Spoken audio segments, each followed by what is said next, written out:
ఇవాళ మనం ఒక మంచి కామన్ టాపిక్ మాట్లాడదాం. హెర్నియా అనేది world wide almost 10 million people హెర్నియాతో బాధపడుతూ ఉంటారు. చాలా మందికి హెర్నియా అంటే మందులతో తగ్గిపోతుందా, సర్జరీ చేయాలా, ఏంటి అని చాలా క్వశ్చన్స్ ఉంటాయి. అసలు ఫస్ట్ హెర్నియా అంటే ఏంటి? హెర్నియా అనేది చిన్న ఎగ్జాంపుల్, ఎక్కడైనా ఒక చిన్న వీక్నెస్. ఫర్ ఎగ్జాంపుల్ మన ఫోన్ కింద పడిపోతే క్రాక్స్ ఎలా వస్తాయో, సడన్గా you will have that week spot. ఒకరోజు నిద్ర లేవగానే లేకపోతే వాకింగ్కి వెళ్ళొచ్చినాక స్ట్రెయిన్ అయిన తర్వాత మనకి గ్రాయిన్లో కానీ ఒక చిన్న బల్జ్ కనిపించింది అంటే that is our warning sign. ఒకవేళ ఆ వాప్ వచ్చి మళ్ళీ లోపలికి వెళ్ళట్లేదు అంటే ఎమర్జెన్సీకి వెళ్ళాల్సిన పరిస్థితి. Don't delay it.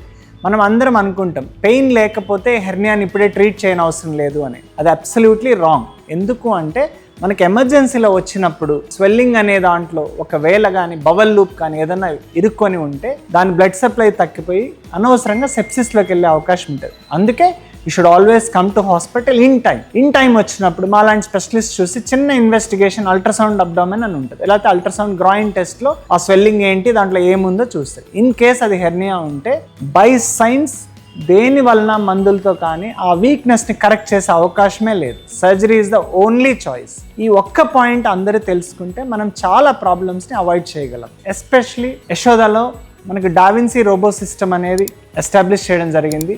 We are specialised in robotic surgery. ఈ రోబో వలన లేదా ల్యాబ్ వలన ఉపయోగాలు ఏంటి అంటే, రోబోటిక్ వలన మనకి మ్యాగ్నిఫికేషన్ పెరిగి బ్లడ్ లాస్ తక్కువ అవ్వడము, తొందరగా డిశ్చార్జ్ అయ్యే అవకాశం ఉంటుంది. Thank you viewers. Avail our facilities. Thank you. If you found this video useful, like, comment and subscribe for more health updates.